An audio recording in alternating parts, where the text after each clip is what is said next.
घेतो आहोत आणि वेगवेगळ्या मुद्द्यांना घेऊन उपमुख्यमंत्री देवेंद्र फडणवीस पुण्यामध्ये बोलतायत। यानंतर पाहूया सोलापुरात पालकमंत्री राधाकृष्ण विखे पाटील यांचा ताफा जो आहे तो दोन तरुण शेतकऱ्यांनी अडवलाय। नियोजन भवनातून पालकमंत्री विखेंचा ताफा बाहेर पडत असताना हे दोन तरुण शेतकरी ताफ्यासमोर गेले। गावामध्ये सार्वजनिक जागेवर अतिक्रमण करून बांधकाम सुरू केल्याप्रकरणी या दोन तरुणांनी हे आंदोलन केले। मोहोळ तालुक्यातील तांबोळे इथं ही घटना घडली।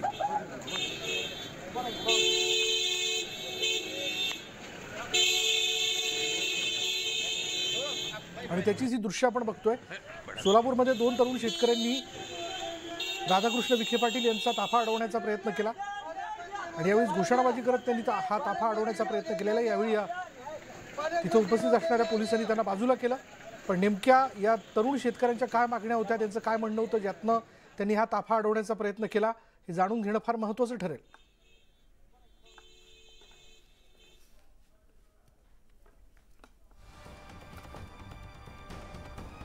त्यामुळे दृश्य आपण पुन्हा एकदा बघूया। त्या दृश्यांमध्ये आपण पाहू शकतो सोलापूरमधले तरुण शेतकरी। सध्या आपण बघितलं राज्यातल्या शेतकऱ्यांच्या वेगवेगळ्या समस्या आहेत। कोणाचं नुकसान झालेलं आहे, कोणाला नुकसान भरपाई जी आहे पीक विम्याची ती मिळालेली नाही आहे, पीक विमा काढून सुद्धा पीक विमा हाती पडलेला नाही, अशा असंख्य समस्यांमधनं हा शेतकरी जो आहे तो जातोय। हे दुष्टचक्रतेचं संपत नाही आणि अशा वेळी ज्यावेळेस त्याच्याशी आपण संवाद साधतो त्यावेळेस शेती करणं हे अत्यंत जिकिरीचं झालेलं आहे। शेती हा एक जुगार झालेला आहे अशी भावना जो तो हा शेतकरी व्यक्त करताना दिसतो।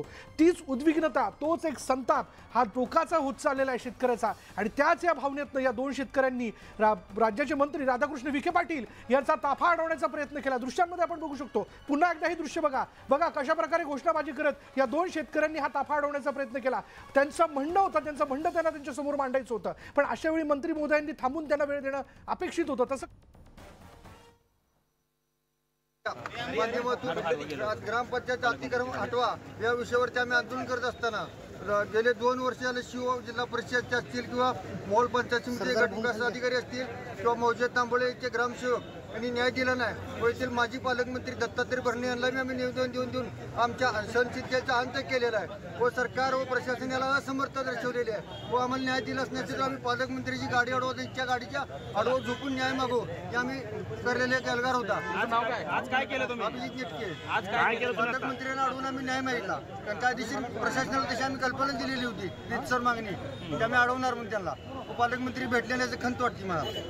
काय म्हणलं पालकमंत्री? काय बोलले? पालकमंत्री बोललेच नाहीत काय। तुमची प्रमुख मागणी काय? तुमचं कसलं? मौजे तांबोळीच्या आमच्या जी जागेवर अतिक्रमण केलेलं आहे ग्रामसेवक त्याला पाठीशी घालून संगनमताने ग्रामसेवक बॉडी यांचे एकमत असून त्या आमच्यावर अन्याय करण्याचा प्रयत्न तिची बॉडी करताय, सरपंच करताय, ग्रामसेवक त्यांच्या हाताशी धरून कुठलाही न्याय देत नाहीत व त्या पुढे बघूया। अमरावतीत आमदार रवी राणा यांनी आयोजित केलेले कृषी प्रदर्शन बंद करण्याचे आदेश जिल्हाधिकाऱ्यांनी दिलेत। अमरावतीमध्ये पदवीधर निवडणुकीची आचारसंहिता लागू असल्यानं जिल्हाधिकाऱ्यांनी हे आदेश दिलेत। कार्यक्रमस्थळी राजकीय नेत्यांचे बॅनर असल्यानं जिल्हाधिकाऱ्यांनी हे आदेश दिले आणि या ठिकाणी लावण्यात आलेले बॅनरही हटवण्यात आलेत।